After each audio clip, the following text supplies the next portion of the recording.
Salatullah salamullah. Bismillahirrahmanirrahim. Assalamualaikum warahmatullahi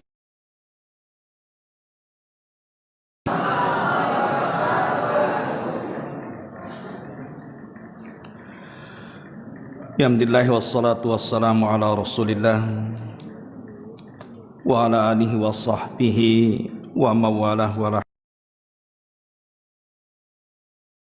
billahi wa ba'du. Alhamdulillah, di malam ini kembali kita bisa duduk untuk bertalabul ilmi, melanjutkan kajian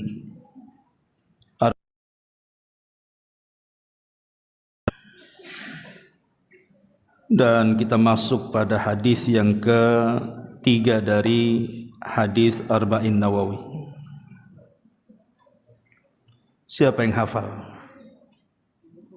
hadis ketiga? Ada yang hafal?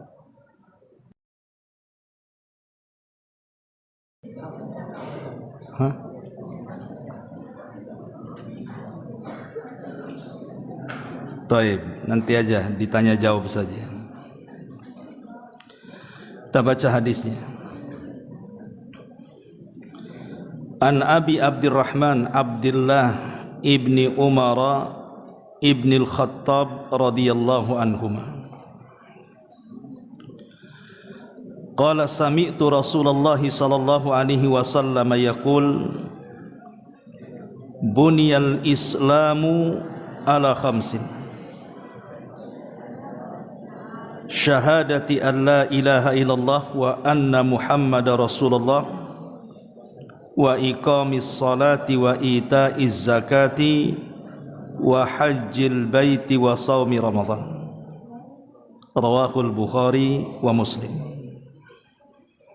Perhatikan, dari Abi Abdurrahman, kunyah daripada Abdullah ibnu Umar, putra Umar ibn al-Khattab radhiyallahu anhuma, dia mengatakan, aku mendengar Nabi sallallahu alaihi wasallam bersabda, Islam itu dibangun atas 5 perkara. Persaksian bahwa tidak ada sesembahan yang berhak disembah kecuali Allah, dan bahwa Muhammad adalah utusan Allah. Kemudian mendirikan salat, menunaikan zakat, menunaikan haji ke Baitullah Al-Haram, dan berpuasa Ramadan. Kalau dalam hadis Jibril kemarin di Bali, puasa Ramadan kemudian haji. Ma'asyiral muslimin wal muslimat, santri ikhwan dan akhwat rahimakumullah.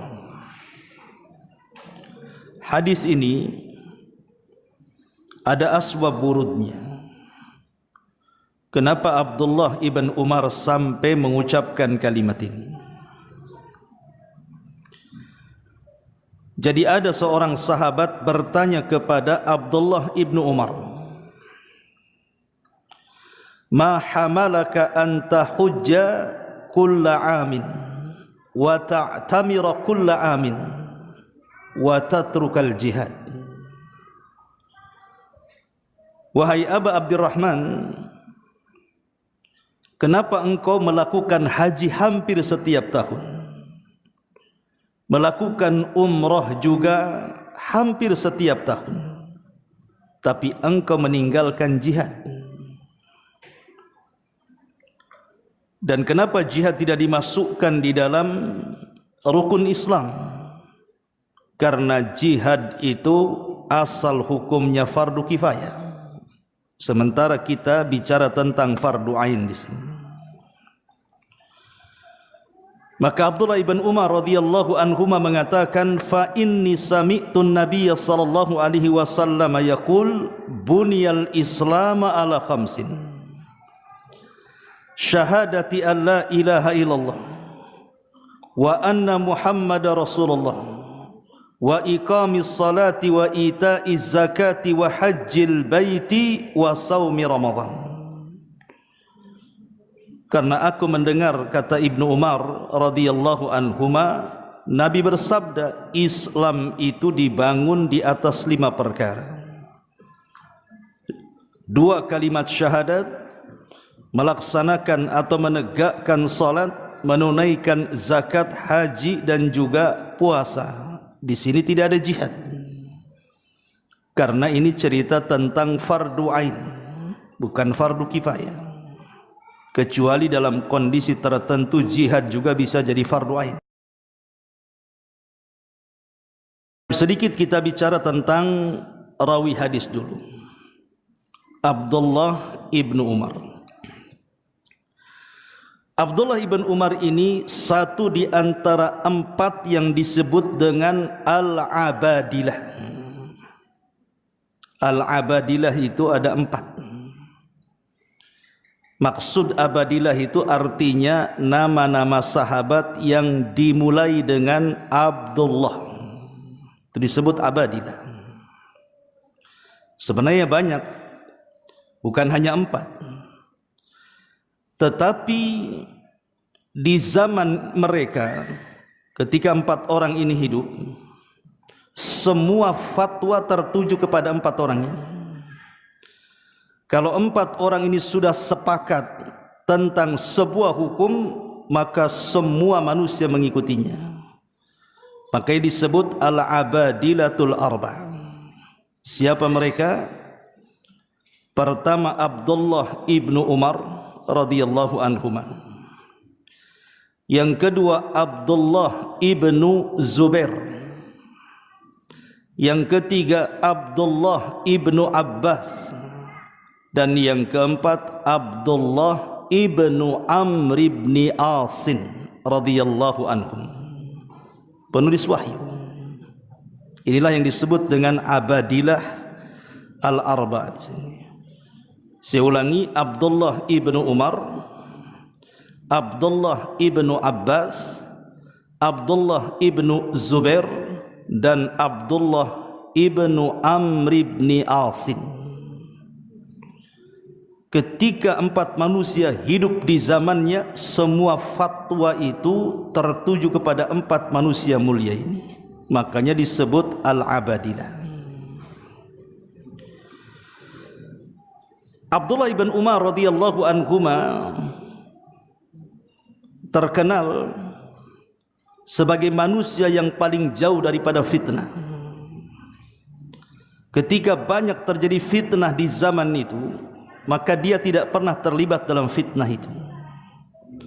Baik ketika terjadi perang Siffin, baik terjadi perang Jamal dan perang-perang yang lainnya yang berhadapan orang Islam dengan orang Islam, maka Ibnu Umar tidak terlibat sama sekali. Ma'asyiral muslimin wal muslimat, santri ikhwan dan bahwa beliau adalah satu di antara 7 sahabat yang dalam ilmu mustalahul hadis disebut al-muktsiruna fir riwayah, sahabat yang paling banyak meriwayatkan hadis di atas 1000.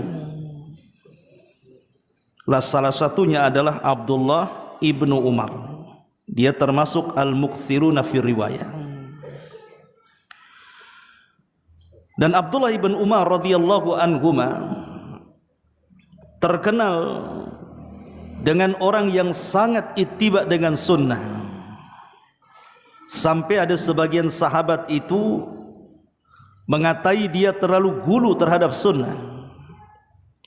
Sampai kepada tempat kencingnya Rasul. Jadi kalau Rasul umpamanya sedang safar kemudian kencing di sebuah pohon, maka ketika Ibnu Umar lewat di pohon itu, dia pun walaupun Rasul sudah meninggal, dia pun kencing di pohon itu. Karena Rasul pernah kencing di situ. Sampai masalah kencing pun dia berusaha untuk mencocoki sunnah Nabi. Tapi tentu ini ijtihad beliau Abdullah ibn Umar radhiyallahu anhu. Taib. Ma'asyiral muslimin wal muslimat rahimani wa rahimakumullah. Tadi dijelaskan tentang asbab wurud daripada kenapa Ibnu Umar sampai mengatakan bunyal Islam ala khamsin ini.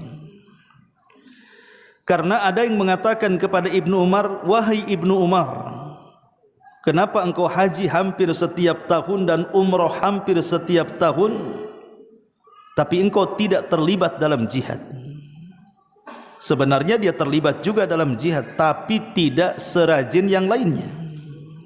Padahal jihad itu kan sanamul Islam. Maka Ibnu Umar menjawab, karena Islam itu hanya dibangun dari 5 perkara dan tidak ada jihad di dalamnya. Bukan berarti jihad tidak penting, bukan maksudnya. Kalaupun orang meninggalkan jihad itu tidak sampai merobohkan Islam. Dan dari sini ada faedah besar bahwa manusia itu terkadang diberikan oleh Allah Subhanahu wa taala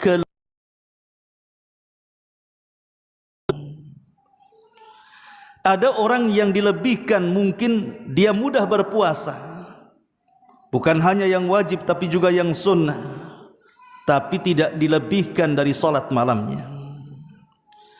Terkadang ada orang yang dilebihkan salat malamnya, tapi karena laparan susah pula dia berpuasa. Ada orang juga yang ngantuan, susah dia salat malam, tapi dilebihkan mudah bersedekah.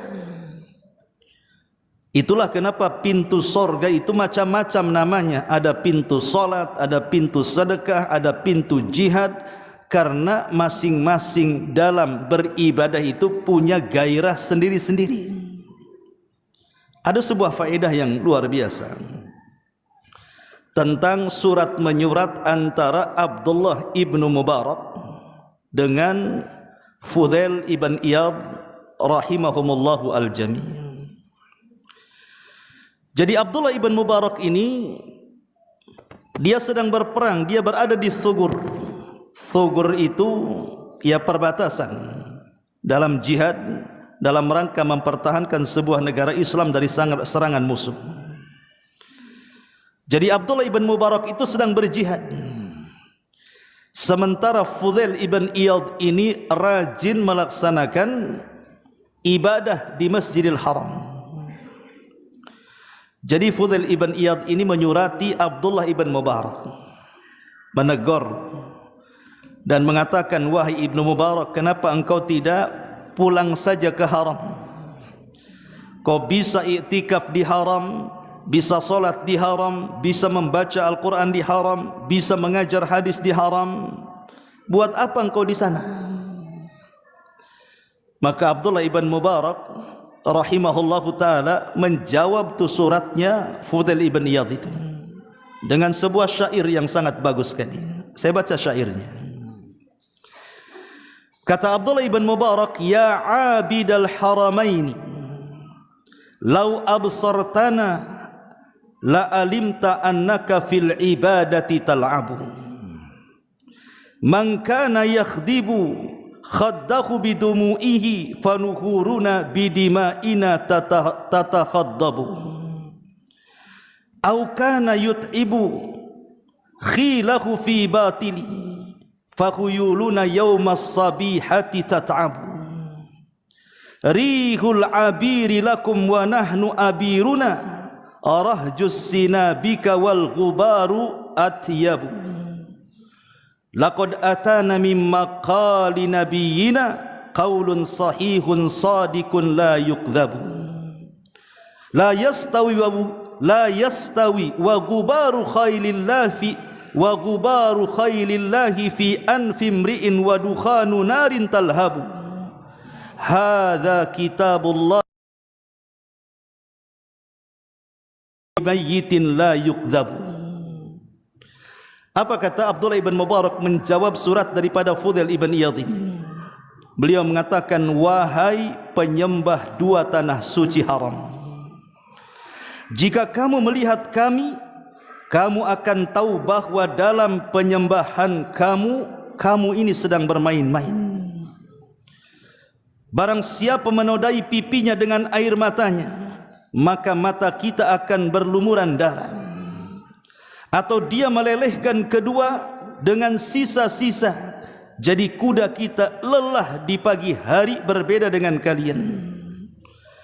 Angin wewangian adalah milikmu, dan wewangian kami adalah sorga dari pohon yang dibumbui dan penuh debu-debu yang baik. Dan dari pernyataan Nabi kita datang kepada kita sebuah ucapan yang benar dan tidak mungkin didustakan. Tidak sama di hidung seseorang dan asap dari api yang menyala. Ini adalah kitab Allah yang berbicara di antara kita. Martir tidak akan mati, dia tidak mungkin berbohong. Artinya begini, ingin menjawab perkataan Abdullah atau Fudail ibn Iyad bahwa masing-masing orang itu punya keistimewaan. Anda yang beribadah di Masjidil Haram sama juga dengan kami yang ada di tempat jihad. Tetapi Abdullah ibn Mubarak meyakini bahwa keberadaan kami lebih jauh dibandingkan kalian. Lah surat yang dilayangkan oleh Fudail ibn Iyad juga itu sama dengan surat yang dilayangkan oleh Abdullah Al-Ghamari. Abdullah Al-Ghamari seorang ahli ibadah di zaman Imam Malik, yang rajin solatnya, rajin puasanya, rajin baca Qur'annya, rajin zikirnya, pokoknya ahli ibadah. Abdullah Al-Ghamari ini. Jadi satu hari Abdullah Al-Ghamari ini dia menyurati Imam Malik, karena Imam Malik itu kan sibuk mengajar hadis sampai lupa mungkin salat malam, lupa puasa sunnah, tidak seperti dia. Akhirnya kemudian kata Abdullah Al-Ghamari ini, ya Imam, seandainya engkau bisa menggabungkan antara ilmu dan ibadah, itu jauh lebih baik atas keimamanmu. Maka Imam Malik mengatakan, bagus sekali perkataan Imam Malik, membalas suratnya siapa? Suratnya Abdullah Al-Ghamari ini. Apa kata Imam Malik?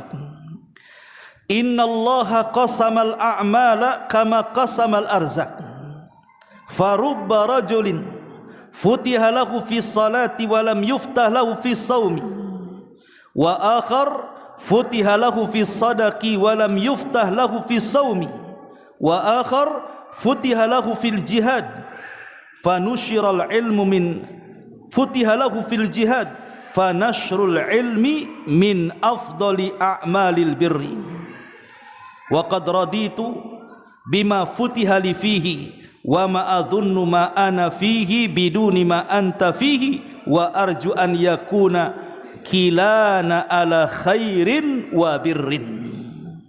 Lihat jawaban Imam Malik, dia mengatakan, wahai Abdullah Al-Ghamari, Allah sudah membagi-bagi amal itu sebagaimana membagi-bagi rizki.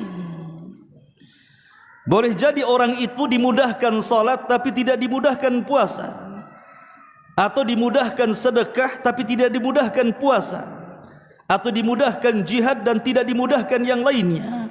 Tetapi menyebarkan ilmu itu sebaik-baik amalan, dan sungguh aku sangat senang menikmati dengan hal ini. Tapi aku menyangka bahwa engkau berada di atas kebaikan, aku juga berada di atas kebaikan, dan aku mengharap bahwa kita berdua sama-sama di atas kebaikan. Dari sini faedahnya apa? Kita tidak boleh mencela orang lain. Jadi antum yang suka sholat malam tapi mungkin laparan, tak suka pula puasa. Yang satu bisa puasa Senin Kamis tapi suruh bangun malam ngantuan, tak bisa pula bangun malam. Punya keutamaan masing-masing. Yang jelas sama-sama ibadah. Itulah pintu sorga itu dari arah mana saja. Inilah jawaban Abdullah ibn Umar. Ketika ditanya, wahai Ibnu Umar, engkau haji tiap tahun, umroh tiap tahun, kenapa engkau tinggalkan jihad?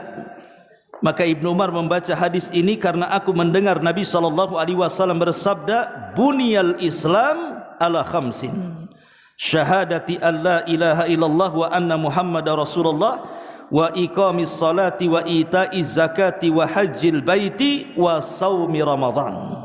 Ini faedah pertama dari hadis ini. Faedah yang kedua, ma'asyiral muslimin wal muslimat, santri ikhwan dan akhwat yang dimuliakan Allah Azza wa Jalla.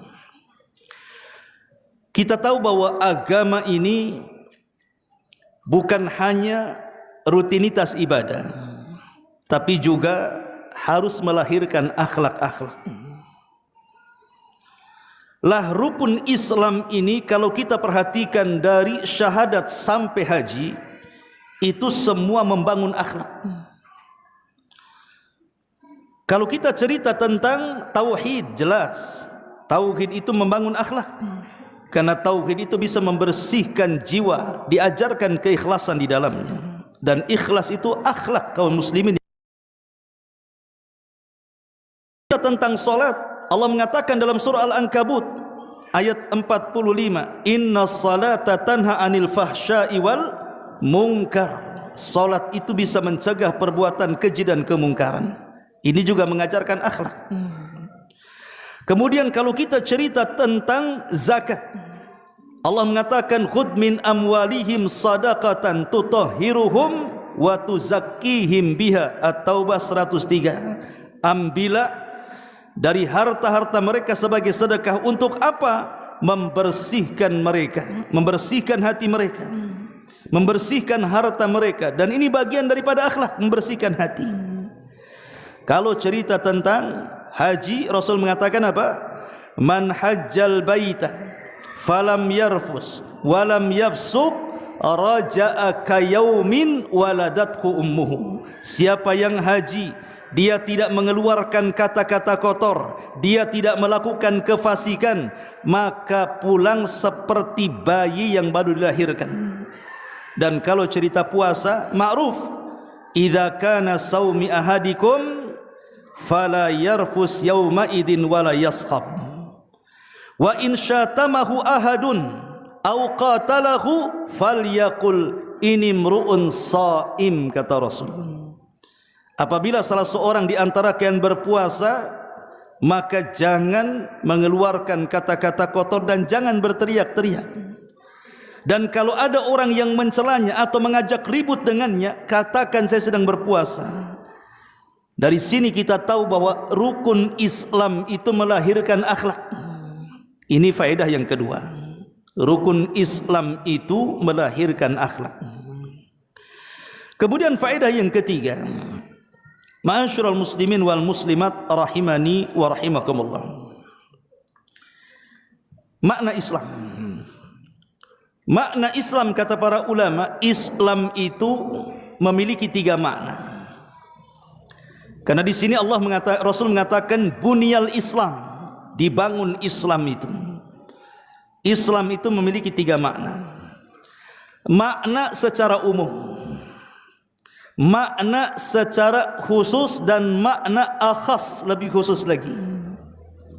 Jadi Islam itu memiliki makna umum, makna khusus, dan makna yang jauh lebih khusus lagi. Adapun makna umum, maka Islam itu adalah seluruh agama yang dibawa para nabi. Semua para nabi membawa Islam. Makanya Nabi Yusuf alaihi salatu wassalam berdoa kepada Allah subhanahu wa ta'ala. Apa doanya? Tawaffani musliman wa alhiqni bis salihin. Ya Allah, wafatkan aku dalam kondisi Islam dan gabungkan aku bersama orang-orang saleh. Artinya agama Nabi Yusuf Islam. Dan juga perkataan Ibrahim, fakulu syhadu annana muslimin. Ini perkataan Ibrahim alaihi salatu wassalam. Maka secara umum Islam itu adalah agama yang dibawa oleh para nabi dan rasul. Ini makna yang pertama. Adapun makna yang kedua, Islam, dan inilah yang kemudian disebutkan oleh definisi para ulama ketika bicara apa itu makna Islam.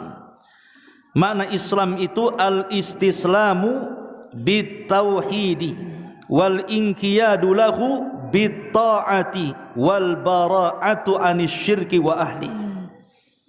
Inilah definisi umum Islamnya. Al-istislamu lillahi bitauhid, berserah diri kepada Allah dengan mentauhidkannya. Wal inqiyadu lahu bit-ta'ah, dan menundukkan diri kepada Allah dengan melaksanakan ketaatan kepadanya. Wal bara'atu minasyirki wa ahli, dan berlepas diri dari kesyirikan dan para pelakunya. Lah semua agama para nabi membawa 3 poin ini. Mengajak manusia untuk menyerahkan diri kepada Allah dengan tauhid, mengajak manusia untuk tunduk patuh dalam rangka melakukan ketaatan kepada Allah, dan mengajak manusia untuk berlepas diri dari kesyirikan dan para pelakunya. Inilah Islam makna umum. Adapun makna khusus, maka Islam itu adalah agama yang dibawa Nabi. Maka setelah Nabi SAW diutus membawa Islam, maka tidak berhak Yahudi, Nasrani atau agama-agama yang lainnya mereka menyebarkan agamanya. Karena Islam datang secara khusus menghapus agama-agama sebelum Islam. Kata Nabi dalam sebuah hadis yang dikeluarkan Imam Ahmad dalam musnadnya, man sami abi min ummati aw yahudiyin aw nasraniyin falam yu'min bi lam yadkhulil jannah. Siapa yang mendengar kedatanganku, baik dari umatku ataupun umat Yahudi ataupun umat Nasrani, kemudian mereka tidak beriman kepadaku, dipastikan masuk neraka. Dalam riwayat Nabi SAW mengatakan, man sami'a bi min ummati Yahudi aw Nasrani thumma lam yu'minu bi illa dakhalan nar. Maka tidak ada satupun dari umatku, apakah dia Yahudi atau Nasrani, mendengar kedatanganku kok tidak beriman denganku, dipastikan masuk neraka.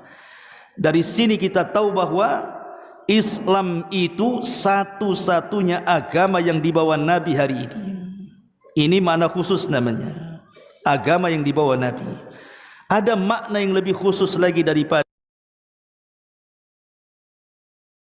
itulah yang kita sedang bahas. Apa itu Islam? An tashhada an la ilaha illallah wa anna Muhammadar Rasulullah wa tuqimas salata wa tu'tiyaz zakata wa tasuma Ramadan wa tahujjal bait. Atau dalam hadis Ibnu Umar, syahadatu an la ilaha illallah wa anna Muhammadar Rasulullah wa iqamis salati wa itaiz zakati wa hajjil baiti wa saumi Ramadan. Inilah pengertian Islam secara khusus. Ini faedah yang ketiga. Faedah yang keempat dari hadis ini, bahwa ajma'al ulama, konsensus para ulama sudah sepakat. Ulama telah sepakat bahwa man haqqaqa hadhil arkan, siapapun yang mewujudkan rukun-rukun yang 5 ini, fahuwa muslim, maka dia telah menjadi seorang muslim. Jadi siapa yang berusaha untuk mewujudkan 5 perkara ini yang merupakan rukun Islam, maka dia dinyatakan muslim. Tetapi siapa yang meninggalkan atau mengingkari satu di antara 5 perkara ini, maka dia belum dianggap muslim. Kalau dia salat, dia puasa, dia haji, dia juga zakat, tapi dia tidak mengucap 2 kalimat syahadat, maka dia bukan seorang muslim. Kalau dia seorang yang mengucapkan 2 kalimat syahadat, dia puasa, dia haji, dia zakat, tapi mengingkari kewajiban salat, maka dia bukan seorang muslim. Kalau dia syahadat, dia salat, dia puasa, dia zakat, tapi mengingkari kewajiban haji, maka dia bukan seorang muslim.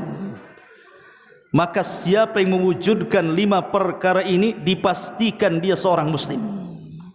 Makanya ini sepakat para ulama, ajma'al ulama, telah terjadi konsensus kesepakatan para ulama bahwa siapa man haqqaqa hadhil arkan fahuwa muslim, maka dia telah menjadi seorang muslim.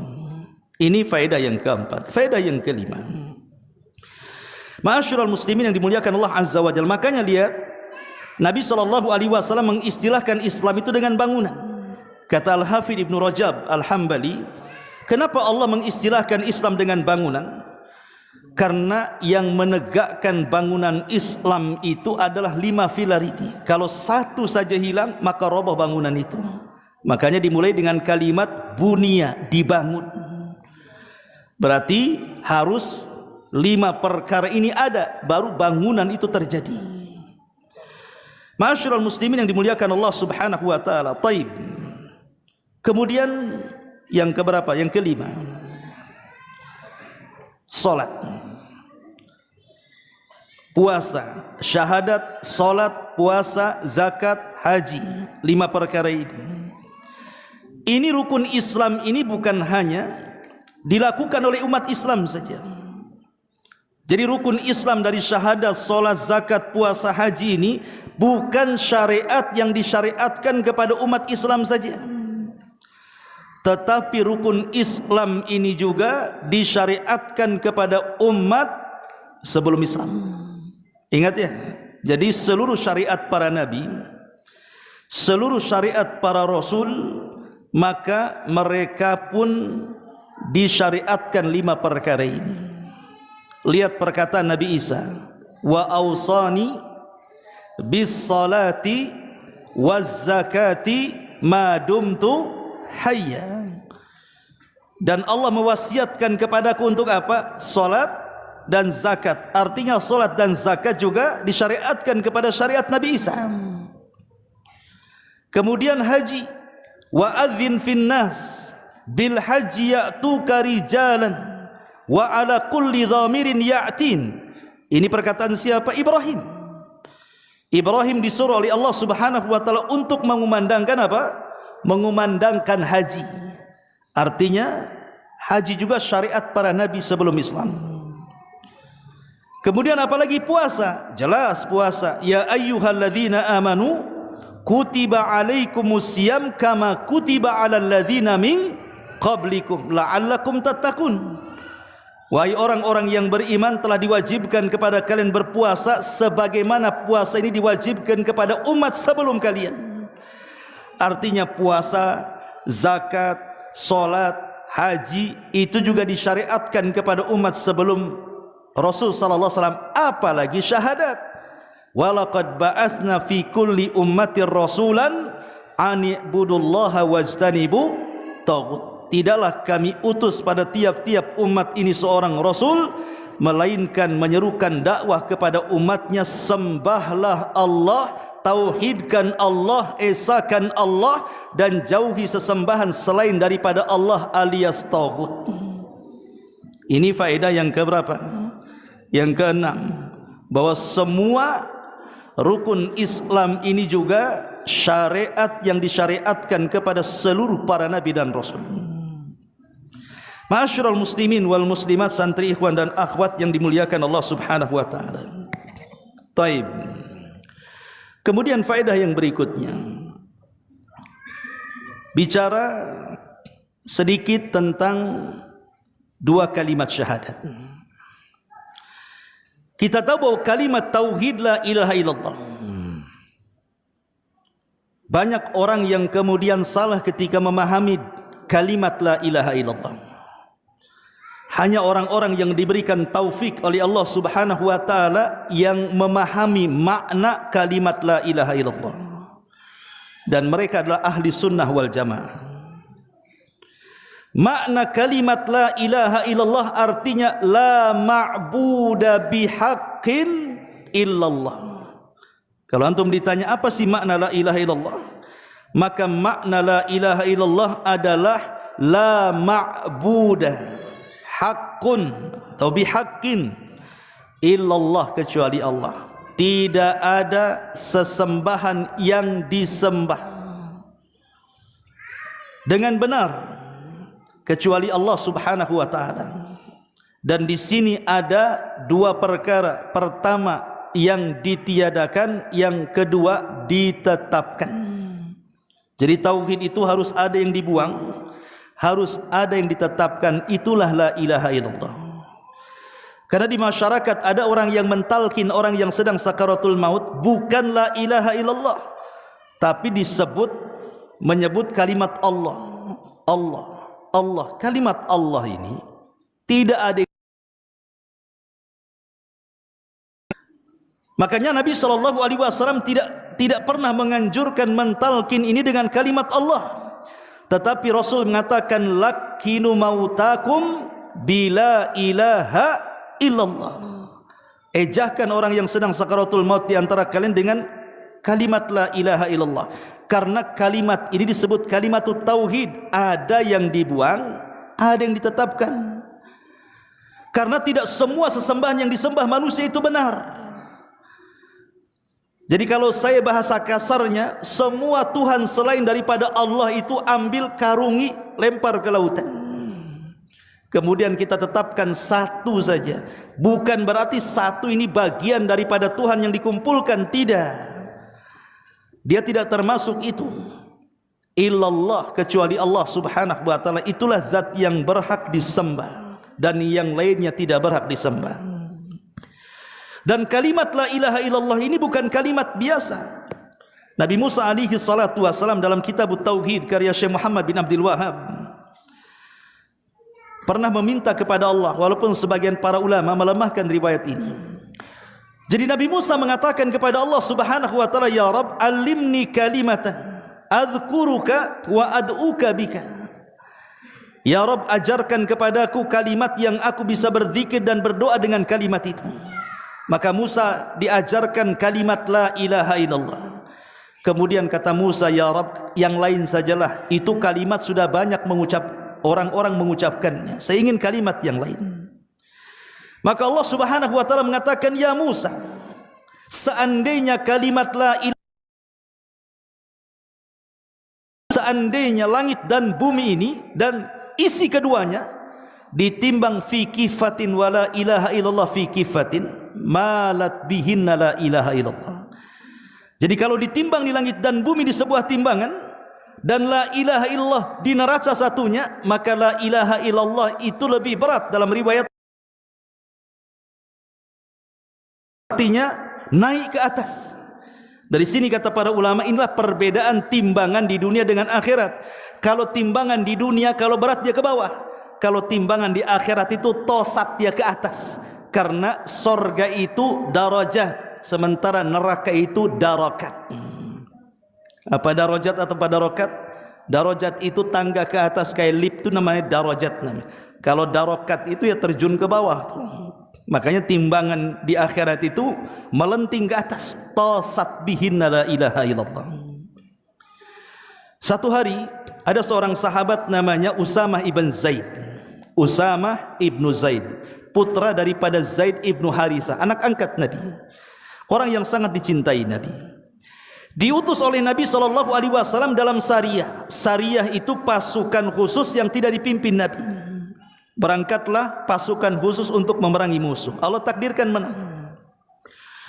Kemudian di tengah-tengah peperangan ini, karena orang-orang musyrik ini kocar kacir tunggang langgang melarikan diri, adalah satu orang musyrik yang dikejar oleh Usamah ibn Zaid dan salah seorang sahabat dari Ansar. Rupanya mentok, tidak bisa lari dia. Maka sahabat dari Ansar langsung mengunus pedangnya, kemudian mendekati orang musyrik ini. Ketika hendak ditebas, tiba-tiba dia mengucapkan kalimat asyhadu an la ilaha illallah wa anna Muhammad Rasulullah. Tiba-tiba kemudian sahabat Ansar tidak jadi menebas, menyarungkan pedangnya kemudian berpaling. Usamah ibn Zaid ini tidak terima kenapa orang Ansar membiarkan musuhnya tidak ditebas. Maka dialah yang maju. Ketika kemudian pedangnya sudah dihunus, dua kali dia mengucapkan kalimat la ilaha illallah, tapi tetap dibunuh oleh Usamah. Kabar ini sampai kepada Nabi SAW. Maka Nabi SAW marah ketika itu dan mengatakan kepada Usamah, ya Usamah, aqatalta man qala la ilaha illallah. Hei Usamah, apakah engkau mau membunuh orang yang mengucapkan kalimat la ilaha illallah? Kata Usamah, ya Rasulullah, khaufan min sayfi, dia takut dari pedangku katanya. Sebenarnya masuk di akal perkataan Usama ini. Kenapa? Karena memang dalam kondisi perang bisa saja dia tipu-tipu mengucapkan kalimat itu. Tapi kalimat itu bukan kalimat biasa. Kalimat itu kalimat luar biasa. Makanya Nabi SAW langsung mengatakan, afala syaqaqta an qalbah? Sudah kau belah dadanya wahai Usama, hatta ta'lam, sehingga engkau mengetahui isi hatinya, apa dia mengucapkan takut pedangmu atau ingin masuk Islam. Kau kan tidak tahu. Maka Usama terdiam dan mengatakan, ya Usama, kata Rasulullah, kaifa idza jaa bila ilaha illallah yaumal qiyamah. Bagaimana kalau seandainya la ilaha illallah datang pada hari kiamat menghadap kepada Allah, kemudian dia mengadu engkau membunuh yang mengucapkannya. Dan itu Rasul mengulang-ulang kalimat itu sampai Usama mengatakan, laitani aslamtu yauma idzin, duhai kiranya aku baru masuk Islam. Kalau baru masuk Islam kan jarang dimarahi itu. Tetapi Rasul SAW tetap membela orang yang mengucapkan kalimat itu. Subhanallah, ini kalimat agung, miftahul jannah la ilaha illallah. Bahkan Hudzaifah ibnul Yaman yang dikenal dengan sirrun Nabi, pemegang rahasia Nabi. Tidak ada sahabat yang tahu rahasia Nabi kecuali Hudzaifah ibnul Yaman, yang paling paham tentang hadis-hadis fitnah, yang ketika manusia datang kepada Rasul bertanya soal kebaikan, dia pula bertanya soal keburukan. Makhafani an yudrikani, karena takut kalau keburukan menimpaku, kata dia. Satu hari Hudzaifah ibnul Yaman bercerita tentang akhir zaman, di mana Quran akan diangkat dalam satu malam, tidak tulisan, tidak hafalan, semua diangkat ke langit. Kemudian Hudzaifah ibnul Yaman mengatakan, dan ketika itu orang sudah tidak kenal Islam lagi, tidak kenal sholat, tidak kenal puasa, tidak kenal zakat, tidak kenal apa-apa kecuali kalimat la ilaha illallah. Itu pun yang mengucap bukan anak-anak muda yang sudah tua-tua renta.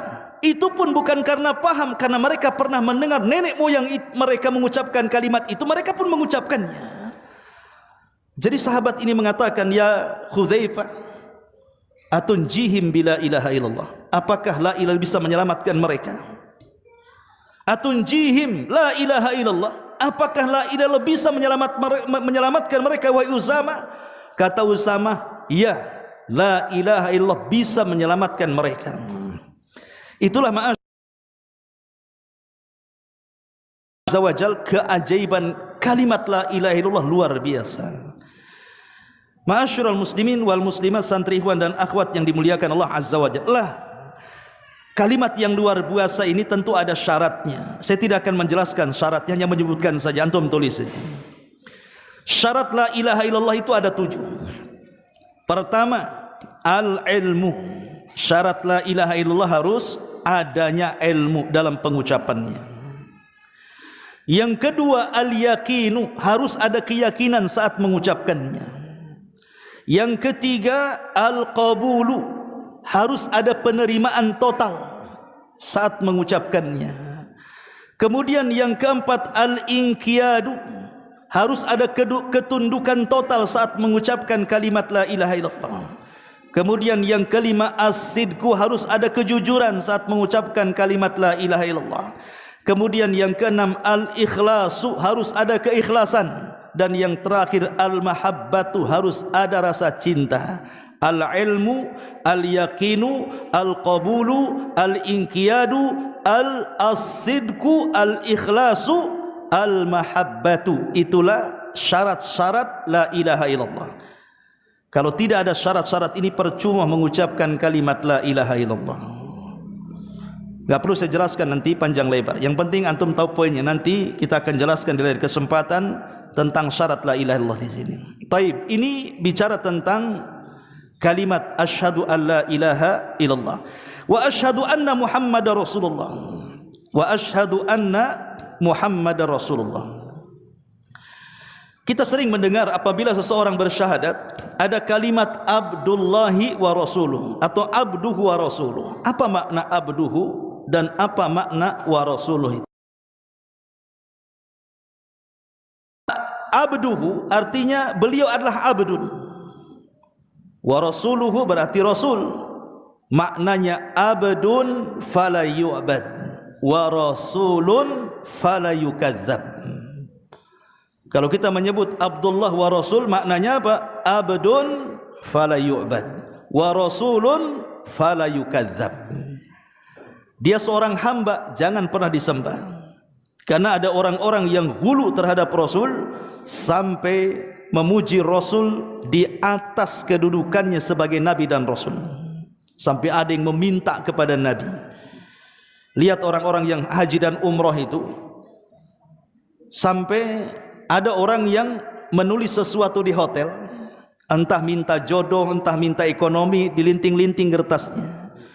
Kemudian masuk ke Raudhah, sengaja mepet-mepet di pintu Raudhah itu, di kuburan Nabi, dilempar tuh lintingannya tuh. Tapi tidak sempat dibaca Nabi, keburu disapu sama tukang sapu tuh. Ini buat apa meminta sama Nabi? Minta itu sama Allah. Idza sa'alta fas'alillah wa idza sta'anta fasta'in billah. Makanya abdun fala yu'bad, dia hamba jangan disembah. Tetapi walaupun demikian dia seorang rasul, fala yukadzab, jangan didustakan. Makanya ulama ketika membahas tentang Muhammadur Rasulullah, ada 4 perkara yang harus dipahami. Pertama, tasdiquhu fi ma akhbar, wa tuti'uhu fi ma amar, wajtinabu ma naha anhu wa jazar, wa alla na'budallah illa bima syara'. 4 perkara harus ada saat kita mengucapkan kalimat Muhammad Rasulullah itu. Pertama, membenarkan semua apa yang dihabarkan Nabi. Harus kita benarkan. Harus kita benarkan. Apa saja yang dibenarkan itu? Pertama, membenarkan seluruh risalah Nabi.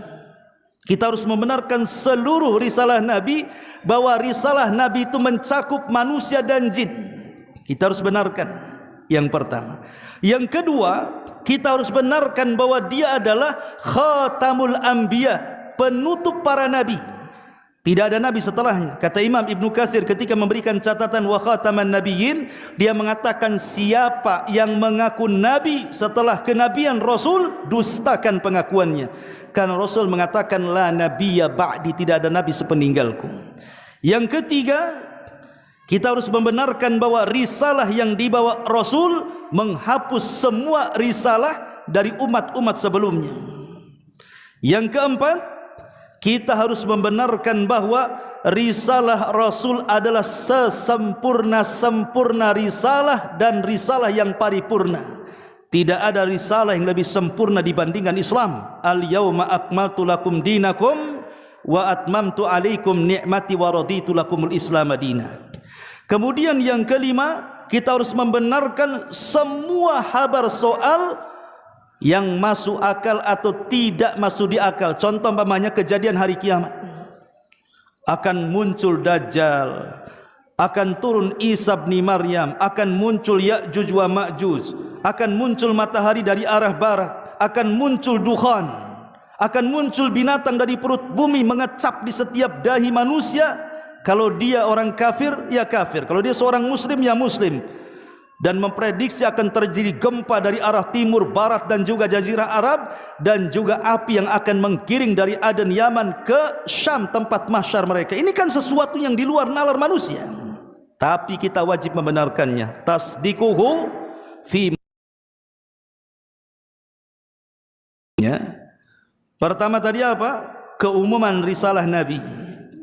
Bahwa risalah Nabi mencakup jin dan juga manusia. Yang kedua, bahwa Nabi penutup para Nabi, tidak ada Nabi sepeninggalnya. Yang ketiga, bahwa risalah Nabi penghapus semua risalah sebelumnya. Yang keempat, bahwa risalah Nabi sesempurna-sempurna risalah. Dan yang kelima, benarkan apapun yang datang dari Rasul, masuk di akal ataupun tidak. Itu namanya tasdiquhu fi ma akhbar. Kemudian wa tuti'uhu fi ma amar. Kita harus mentaati yang diperintahkan Rasul, suka ataupun tidak.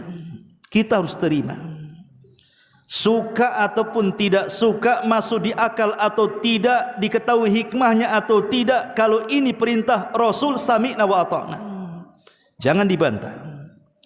Kemudian yang ketiga, wajtinab ma naha anhu wa jazar. Tinggalkan apapun yang dilarang. Yang dilarang oleh Nabi SAW tinggalkan. wa ma atakumur rasulu fakhudhu wa ma nahakum anhu fantahu.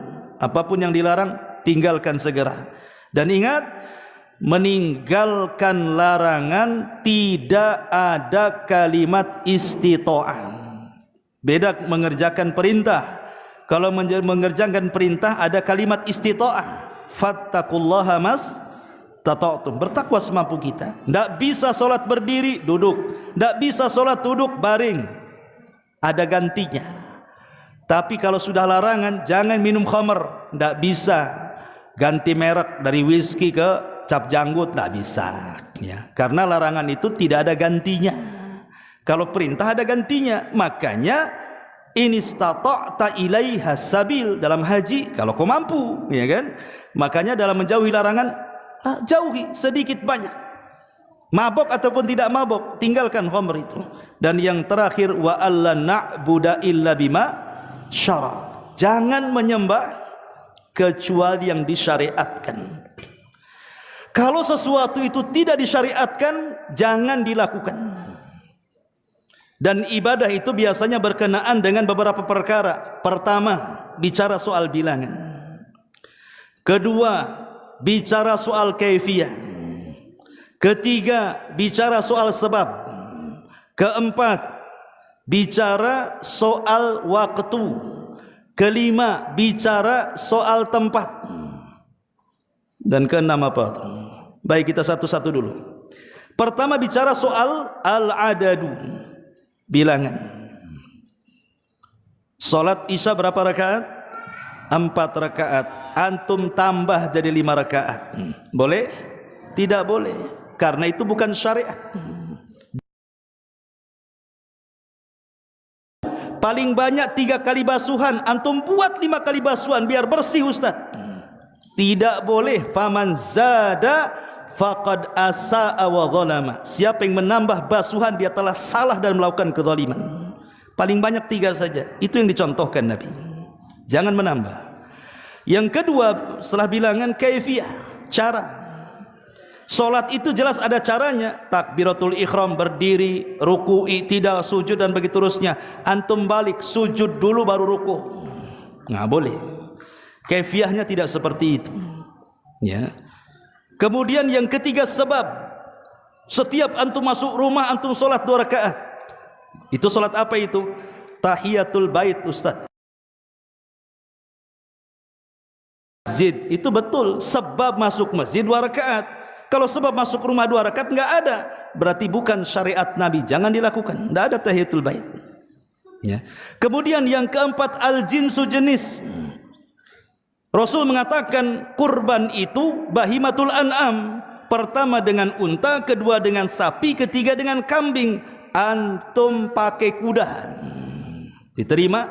Tidak, karena kuda bukan bahimatul an'am. Antum pakai yang potong 100 ekor, diterima korbannya? Tidak diterima, karena itu bukan syariat. Jenisnya sudah jelas. Ya. Kemudian yang kelima, al-makan, tempat. Tempat itu sudah jelas. Haji ke Mekah, ngapain ke Irak sana, ke Karbala sana? Seperti yang dilakukan orang-orang Syiah, hajinya ke Karbala sana. Yang enggak terima. Haji itu ke Mekah. Ada juga haji ke Jakarta yang diputari Monas. Sa'inya Jabodetabek kan itu. Enggak terima. Kemudian juga waktu. Nabi SAW mengatakan dalam kurban itu, barang siapa yang menyembeli sebelum sholat sekedar daging biasa, berarti kalau dia berkurban sebelum sholat bukan kurban namanya. Tapi kurban itu dilakukan setelah sholat karena jelas waktunya. Maka kalau kita mengenal 6 perkara ini, maka kita bisa memahami apa syariat yang diajarkan Nabi SAW. Pertama, bilangan. Yang kedua, apa itu? Kaifiyah, tata cara. Yang ketiga, apa? Jenis. Yang keempat, sebab. Yang kelima, waktu. Yang keenam, tempat. Antum kayak orang tua aja, ya, mudah lupa. Ya. Siapa yang bisa ngulangi? Siapa yang bisa ngulangi? Santri. Apa ya? Main tunjuk saja. Tidak bisa. Ya tidak apa-apa. Nanti di soal jawab saja. Ya. Tapi jangan tengok buku. Taib ini bicara soal 2 kalimat syahadat masuk pada salat. Ya. Ma'asyiral muslimin wal muslimat rahimani wa rahimakumullah. Di sini Nabi sallallahu alaihi wasallam mengatakan wa iqamis shalah. Menegakkan salat, bukan mengerjakan salat. Orang salat banyak. Orang yang salat itu banyak, tapi yang mendirikan salat itu sedikit. Syekh Shalih Fauzan hafizahullah taala ketika memahami kalimat iqam, kalimat aqama yuqimu, artinya orang yang mendatangkan syarat-syaratnya, rukun-rukunnya, wajib-wajibnya dan sunnah-sunnahnya, itulah orang yang disebut yuqimunas salata, orang yang menegakkan salat. Baik, secara ringkas apa syarat salat? Syarat sah salat itu ada 4. Pertama, masuk waktu.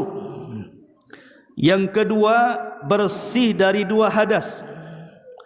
Yang ketiga, menutup aurat.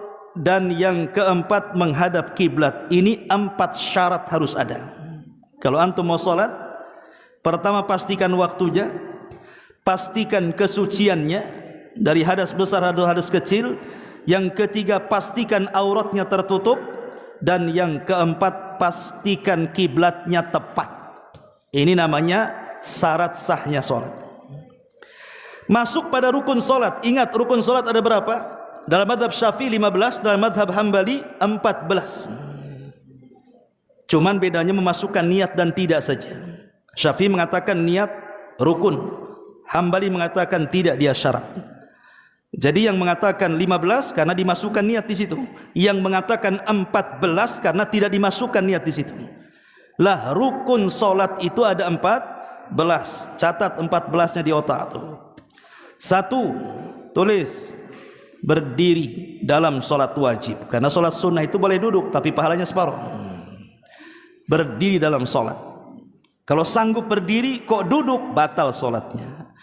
Yang kedua, takbiratul ihram. Takbiratul ihram itu bukan mengangkat tangan tapi ucapan Allahu Akbar. Itu takbiratul ihram namanya.